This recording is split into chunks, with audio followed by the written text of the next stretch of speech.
फिलिस्तीन और इजराइल की लड़ाई कुछ नया नहीं है। ये बहुत समय से चलता आ रहा है। इनके बीच की रंजिश से पूरी दुनिया वाकिफ है। हमास और फिलिस्तीन के लोग इजराइल को निस्ते नाबूद करने का पुरजोर कोशिश करते आ रहे हैं काफी समय से। लेकिन अब असल सोचिए कि इस पे नया क्या आया है।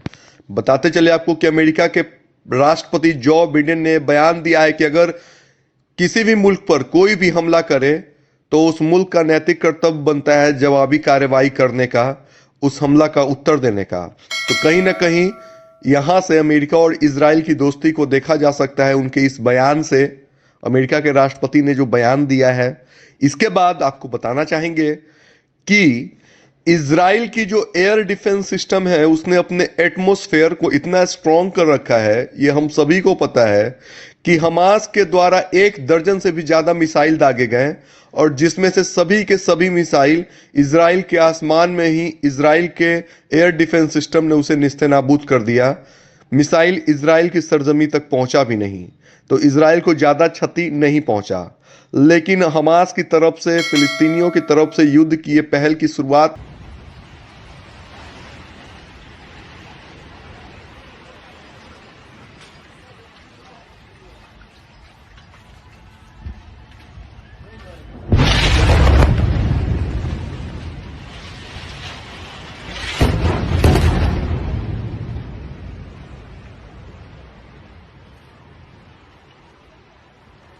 उन्होंने आरोप लगाया इजराइल के ऊपर कि गाजा पट्टी और उसके समीप के कुछ जमीन को इजराइल कब्जा करने में जुटी है और वो यहूदियों को बढ़ाना चाहती है।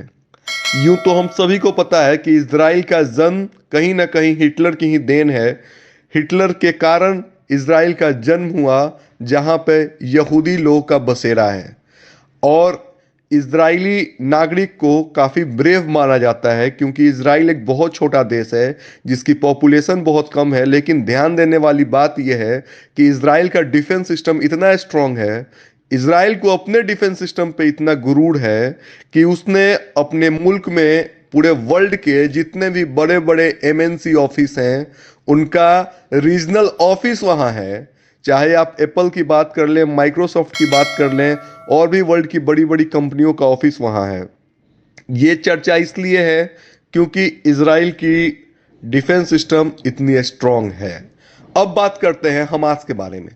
आपको बताते चले कि हमास और इजराइल का युद्ध काफी लंबे समय से चल रहा है। इजराइल के प्रधानमंत्री ने बयान दिया है कि अभी जंग जल्दी खत्म होने वाला नहीं है, ये लंबे समय तक चलेगा। जिस तरीके से इजराइल ने फाइटर जेट को स्क्रैम्बल करते हुए हमास के जो आधिकारिक रूप से उनकी बिल्डिंग थी 14 मंजिली इमारत को ध्वस्त कर दिया एयर स्ट्राइक करके, इस बात को इजराइल ने साबित कर दिया कि वो पीछे हटने वाला नहीं है।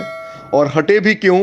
क्योंकि इजराइल की जो खुफिया एजेंसी है मुसाद, उसको वर्ल्ड की सबसे बेस्ट खुफिया एजेंसी के रूप में माना जाता है। और इजराइल वही देश है जिसने अपने खिलाड़ियों का मौत का बदला 15 साल तक चुन चुन कर, जितने भी उसके खिलाड़ियों के मौत के हत्यारे थे जो कि पूरे विश्व में छुपे हुए थे, मुसाद ने लिया था। इस घटना को कोई कैसे भूल सकता है? इसलिए याद दिलाया जा रहा है क्योंकि इससे अंदाजा लगाइए कि इजराइल की ताकत कितनी है।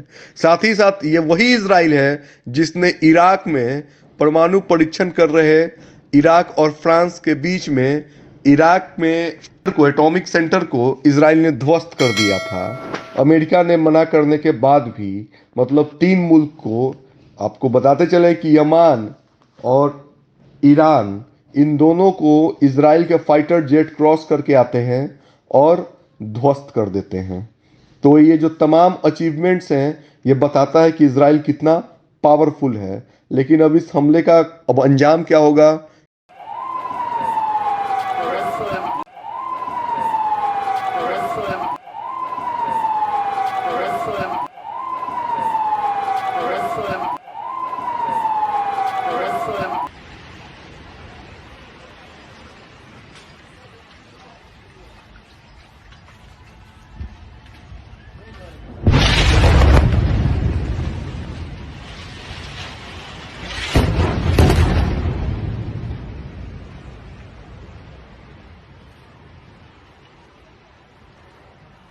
इस युद्ध का अंत कहाँ होगा ये तो पता नहीं है, लेकिन दोनों तरफ से लोगों को नुकसान हो रहा है, मासूम जनता को भी नुकसान हो रहा है।